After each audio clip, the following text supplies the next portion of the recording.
two men who know nothing. Here we are in the heart of Glencoe. This land tells a story of its people. Oh, wow. Oh my God, it's incredible.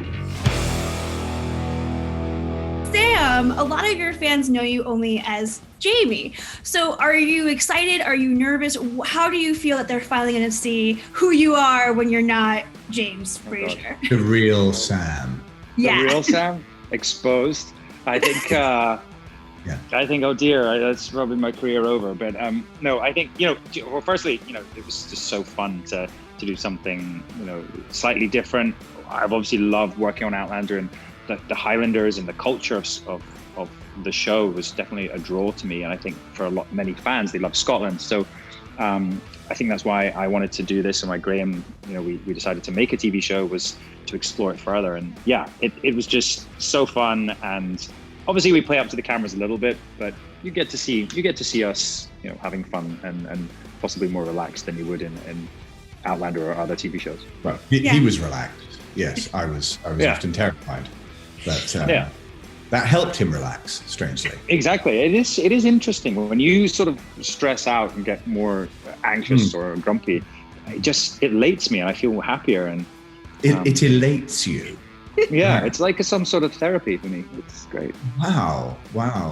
Okay, so people could actually almost pay to go on a road trip with me in order to relax by watching me. Yeah, by watching you get wound up, or have near-death experiences. It's great. I mean, it helped me relax. I will say that.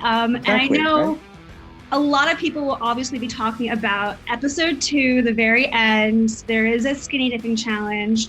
Graham, I'm curious, what would you have to say to your fans? Because I'm sure you have fans who are hoping that you would be the one who had the skinny dip in the ocean. Right. How would you console them if they're disappointed that it wasn't you, but it was Sam? How would I console them? Well, all I can say is that it was such a sweet moment when I was able to witness him running in the freezing rain and wind into the North Atlantic Ocean. That was, we talk about elation. I mean, there's a moment in that episode. It's when I beat him at the hammer toss. And I fell to my knees. I mean, and none of this was scripted at all. So I literally fell to my knees with joy. And I know that might seem a little petty, but very petty, yeah. Very childish. I mean, the amount of jubilation, and then also, like, as we were driving to the skinny dipping, I mean, he couldn't contain himself. Smug, well, and it was, I think it's the what word. Was so great. We had such great weather, and on the day he had to do that, it was terrible. Oh. And it's not that I delight in watching him suffer like that, but by this point I had been put through quite a lot. I've just got to say so. Oh, so it's my fault. Oh, a little tiny bit. But no, it was great, and all credit to him for doing it. All credit. I would have done it, but I'm glad we did. Obviously, you guys go to so many amazing places in Scotland, one of my favorite places to go.